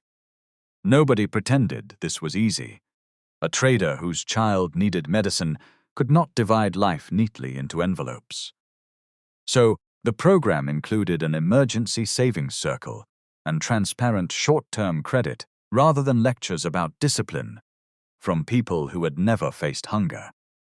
Ese insisted on one more rule. No vendor should be punished for attending a medical appointment, she said. Especially pregnant women. Another trained person can cover the kiosk. Business must not make somebody choose between a sales target and antenatal care. A woman at the back asked, "What if the supervisor refuses?" You report the supervisor. And if the supervisor is your friend, you report my friend. And if the supervisor is you? David asked. Ese smiled. Report me with evidence. Respect is not silence. By the end of the day, the vendors had not been given motivational speeches about becoming millionaires. They had been given stock sheets, safety rules, escalation numbers, and contracts they could take home before signing. It was less glamorous than inspiration. It was more useful. Ganiyu applied to become a local supervisor. Ese rejected the application after reviewing the reports against him. He came to her office, angry. You are taking revenge because of what happened under bridge. Ese looked at him across the desk. No. Revenge would be kicking your stool because I now have office. Then why reject me? You forced old women to take expiring stock. You collected unofficial money. You threatened vendors. Everybody does it. That sentence has buried many businesses. Ganiyu squeezed his face. So I can never work? Ese paused. You cannot supervise vendors now. But you can complete the ethics and stock management program, repay the unofficial levies we can verify, and apply again after 6 months. He stared at her. You are giving me condition. I am giving you a road. Whether you walk it is your own. Ganiyu left without thanking her. 6 months later, he returned with completion papers and receipts showing repayments to 9 traders. He was hired as a warehouse assistant under supervision, not as a manager. Ese did not call it forgiveness. She called it accountability with a door still open. Dami's case was different. She denied the sample tampering until her assistant's messages, bank transfers, and meeting recordings were admitted. She eventually accepted responsibility through a plea arrangement for evidence interference and unlawful disclosure of confidential laboratory information. The civil court ordered damages for defamation and misuse of Ese's commercial work. She lost her position. She sold her luxury apartment to meet legal costs and part of the civil judgment. For 1 year, she completed a court-approved professional ethics and community service program, supporting small business owners whose products had been copied or misrepresented. Some viewers of the case wanted to see her sweeping a market in designer clothes. Life did not arrange itself for that picture. Dami worked in a plain legal resource office, cataloging complaints, attending training, and listening to people she once considered beneath her. She did not become kind overnight. At first, she was defensive, then quiet. Whether quiet would become humility remained her responsibility. Joseph fought every charge. His lawyers argued that vendor companies were independent, that electronic approvals could be compromised, and that warehouse safety belonged to Meridian Coast Management. The financial trail did not disappear. 14 months after the ballroom event, Joseph was convicted on multiple counts involving procurement fraud, falsification of records, and obstruction of an investigation. The court separately considered evidence connected to the fire and contractor negligence. Assets linked to the shell vendors were frozen and later used in part to satisfy compensation and restitution orders. The warehouse manager who deleted Whaler's record admitted what he had done. He said Joseph's office threatened to terminate the entire Meridian Coast account unless the death count remained off the report.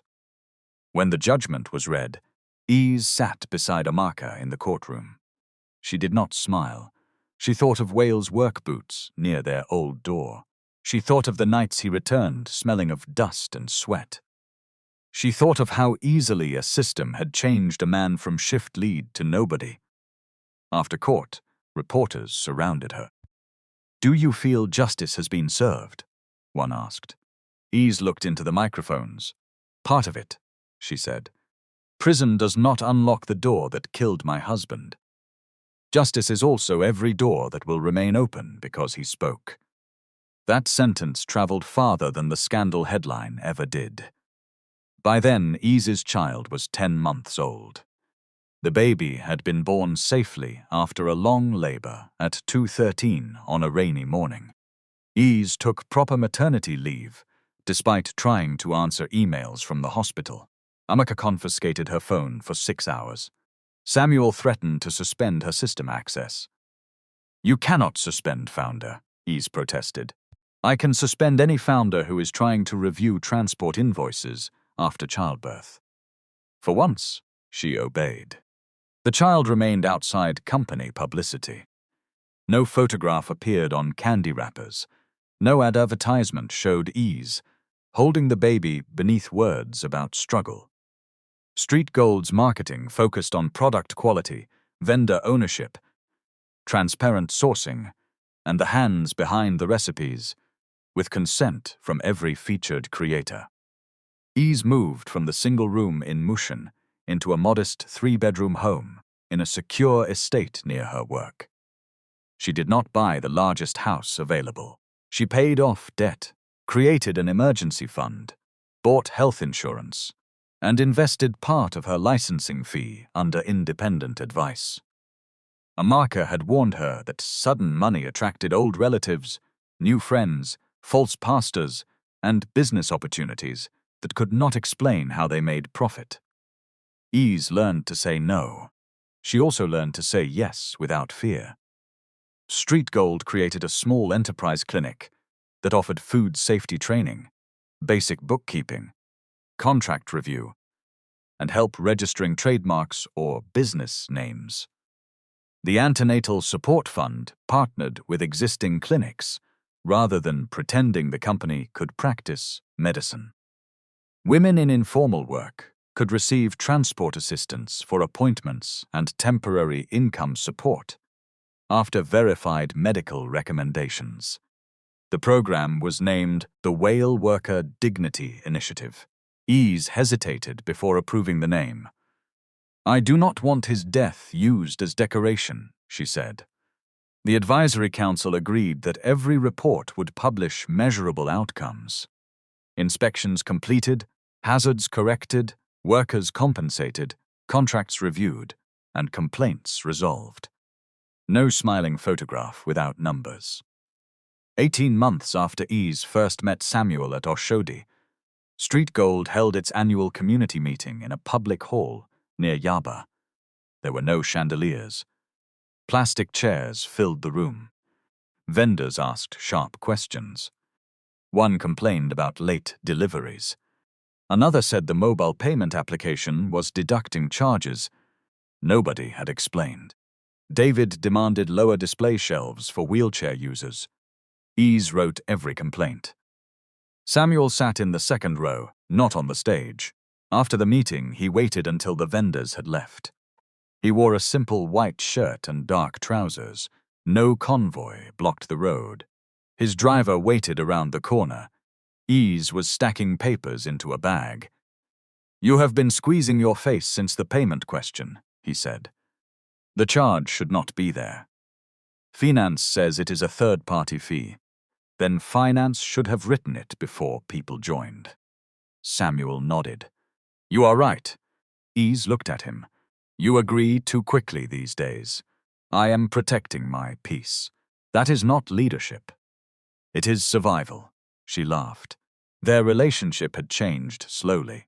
They had argued over pricing, board appointments, supplier contracts, and how much of Samuel's public statement should be treated as personal accountability rather than brand repair.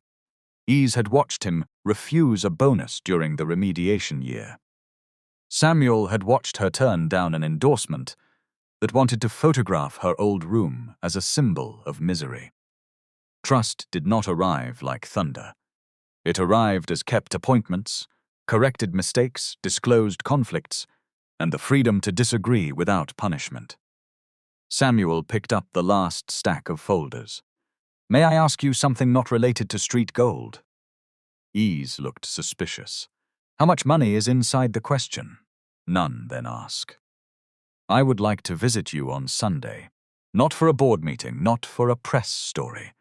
She studied his face. "As what?" "As Samuel." Ese remained quiet long enough to make him uncomfortable. Then she said, "Come to my house as Samuel. Leave the chairman at the gate." He smiled. "What should Samuel bring?" "Fruit." "What kind?" "If you need consultant for fruit, do not come." On Sunday, Samuel arrived with oranges, pineapple, watermelon, and one packet of diapers he had been told not to buy because Ese already had enough. She looked at the diapers. "Chairman has entered the compound." He insisted. "Send him back." Samuel laughed and left the packet with the security guard for another family. They ate jollof rice at a small dining table. They spoke about Whale, without Samuel becoming jealous of a dead man. They spoke about Samuel's years of building a company, until the company became too large for him to see the people inside it. They spoke about loneliness, fear, and what it meant to begin again without pretending the past had disappeared. Nothing was promised that evening. No ring appeared.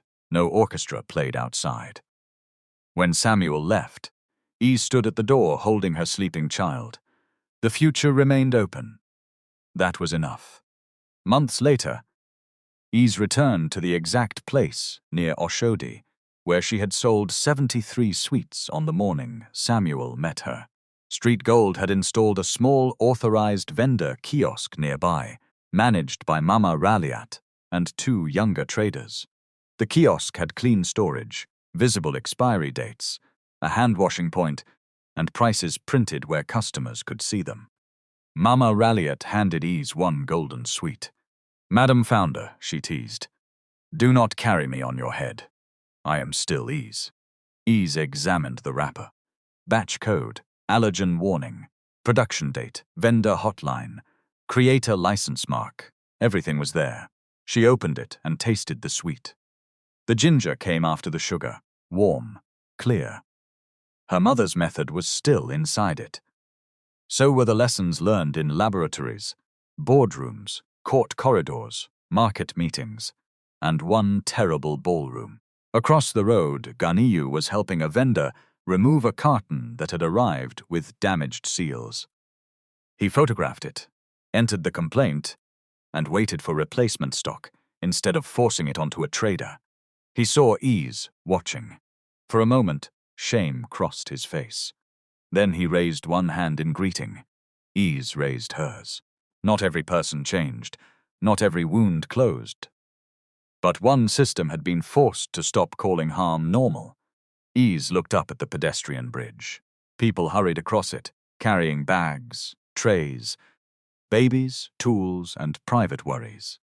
Some wore suits, some wore faded slippers, some had eaten breakfast, some were calculating whether transport money could become lunch. From my own view, the greatest injustice was never that Ese once sold candy beneath a Lagos bridge. Honest work has no shame inside it. The injustice was that powerful people looked at her clothes and assumed poverty had cancelled her intelligence, her ownership, and her right to be heard. A person's clothes may reveal what that person can afford today. They cannot reveal what the person is capable of building tomorrow. A contract should never become a trap for someone who has less money. A company should never use a contractor's uniform to deny responsibility for a human life. And charity should never be offered where justice is owed. Ese did not rise because a billionaire discovered that she was worthy. She was worthy before Samuel tasted the first sweet. What changed was that she gained access to evidence, legal protection, capital, and a table where her voice could no longer be removed from the minutes. Samuel did not become honorable because he made a generous offer. He began earning honor when he allowed the truth to cost him something. Whale did not live to see the doors unlocked, but his warning remained. And every worker who walked through an open emergency exit carried a small part of the justice he had demanded. The sweetest part of Ese's story was not the money. It was ownership. It was dignity. It was the day a woman they tried to erase wrote her own name back into the record, and then made sure there was space beneath it for others.